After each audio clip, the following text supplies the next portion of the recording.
July 2, 1944, in the savage skies over Europe during World War II, thousands of young men climbed into cockpits to face an enemy that showed no mercy.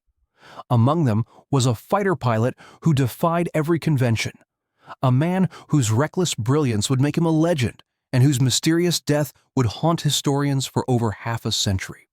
His name was Ralph K. Hofer. His comrades called him Kid. At 23 years old, he would become the second highest-scoring 8th Air Force pilot to die in combat.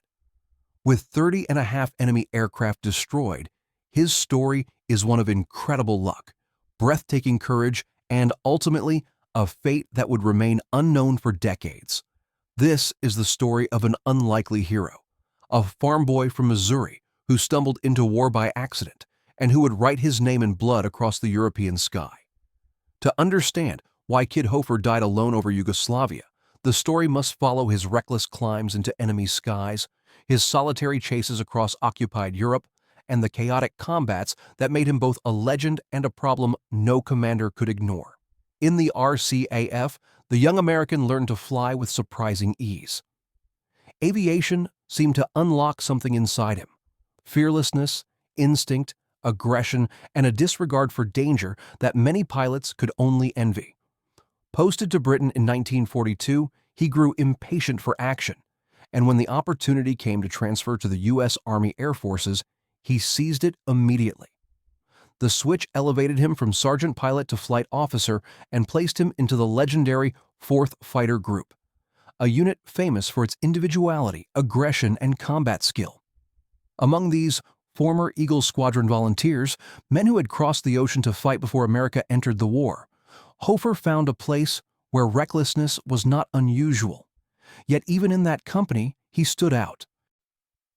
Hofer's first combat mission on October 8, 1943, set the tone for everything that followed. Separated from his leader during a German attack, he found himself alone over the Netherlands, low on experience but high on instinct.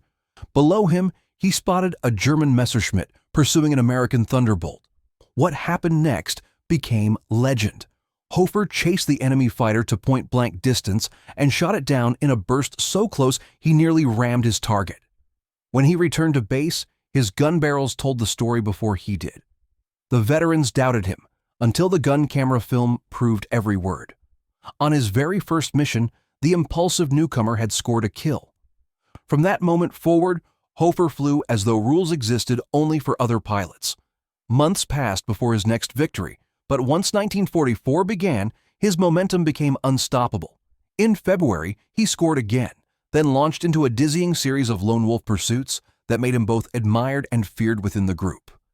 His Mustang often returned low on fuel, damaged or alone, yet always with results. On March 18, 1944, he became an ace, downing 2 more enemy fighters after breaking from formation, suffering a near-catastrophic engine malfunction, drifting over Switzerland, and then miraculously recovering control and flying home canopy-less with barely 6 gallons of fuel remaining. Luck followed him like a shadow. What brought him even more attention, however, was not just his success, but his character. He wore his hair long, carried himself with the relaxed swagger of a prizefighter, and ignored uniform regulations with cheerful indifference. His bright blue football jersey became as recognizable as his Mustang's markings. His dog, Duke, followed him everywhere, and sometimes even flew with him, squeezed into the cockpit where Hofer should have carried his parachute. He pulled pranks, laughed easily, and radiated a boyish charm that masked the fact that he was rapidly becoming one of the deadliest pilots in the European theater. But beneath the charm was a constant tension. His superiors struggled to control him. The 4th Fighter Group valued aggression, but formation discipline saved lives, and Hofer broke formation whenever instinct called him elsewhere. Time after time, squadron leaders considered grounding him, but as long as he kept destroying enemy aircraft, no one could justify removing him from combat. In April, he added more victories. In May, he destroyed 14.5 aircraft in just 10 days. And on D-Day, he barely escaped an ambush that downed nearly everyone in his flight. His survival seemed supernatural. By June 1944, Hofer's reputation stretched across the 8th Air Force. Correspondents arrived to interview him, finding a reluctant hero who shrugged off praise and treated his accomplishments as nothing extraordinary. Yet behind the scenes, a new chapter awaited, one that would take him deeper into Europe than he had ever gone. The 4th Fighter Group had been selected for a rare and prestigious shuttle bombing mission. Bombers would strike targets near Berlin, then continue east to land in Soviet territory. The escort fighters, including Hofer, would accompany them. Initially grounded for refusing the required vaccinations, Hofer eventually complied and was reinstated. On June 21, 1944, he took off on what would become the strangest journey of his life. The shuttle mission reached the Soviet Union exactly as planned, except for Hofer. During a brief encounter with German fighters over Poland, he vanished, only to reappear hours later on a Soviet airfield in Kiev, having become separated and forced to navigate alone across the Eastern Front. Days later, while flying from Ukraine toward Italy, he somehow drifted hundreds of miles off course and landed on Malta instead. He rejoined his group just in time for their July 2nd mission, one that would end far differently. The target that day was Budapest.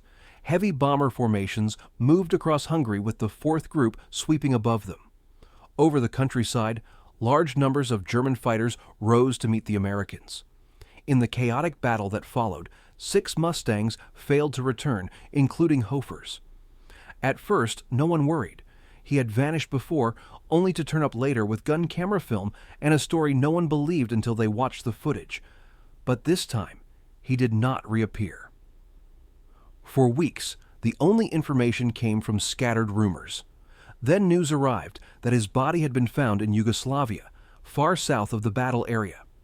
Historians assumed for decades that he had been brought down by an elite German pilot of JG-52.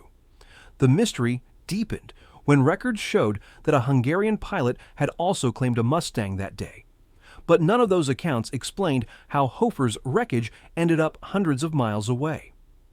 The first real clue surfaced when George Stanford, a fellow 4th Group pilot, recounted his own memory. He had been Hofer's leader that day. Forced to land after an engine failure, he had watched a lone Mustang sweep low overhead. The aircraft was Hofer's. Behind him, closing fast, was an enemy Messerschmitt aligned perfectly for the kill. Moments later, both planes slipped out of sight. Stanford believed the shot had been fatal. Yet even that did not match the final evidence. Years later, careful research in German and Yugoslav archives uncovered the truth. At 12:04 hours on July 2, 1944, a P-51 Mustang was recorded as being shot down by anti-aircraft fire at the Morstar Sud airfield. The crash site matched recovered remains. The pilot was identified as Lieutenant Ralph K. Hofer. The records note a low-level approach, either an emergency landing attempt or a final reckless decision to strafe an enemy airfield despite the risk. This was how one of America's most daring aces met his end. Alone, far from his squadron, flying as he had always flown. Independent, unpredictable, completely unafraid. Only 23 years old, credited with 30.5 enemy aircraft destroyed, he became the second highest-scoring 8th Air Force pilot ever lost in combat. His career remains a symbol of the fine line between brilliance and recklessness, between instinctive courage and fatal impulsiveness. In an air war filled with disciplined formations and careful calculation, Ralph "Kid" Hofer flew on raw instinct, guided by a force that made him exceptional, but also doomed him. His legend endures because he embodied the paradox of the fighter pilot: fearless, gifted, flawed, and unforgettable. And though his Mustang fell silent over Yugoslavia, the story of the boy from Missouri who chased the Luftwaffe alone through the skies of Europe remains one of the most astonishing and tragic tales of the air war. His involvement in the war was an accident, a spontaneous decision made on a day trip to Canada. His approach to combat was no different. He seized every opportunity without calculating the risk, proving that fortune favors the bold. But Kid Hofer also proved something else: that fortune can be fleeting, and that even the luckiest of warriors cannot cheat fate forever.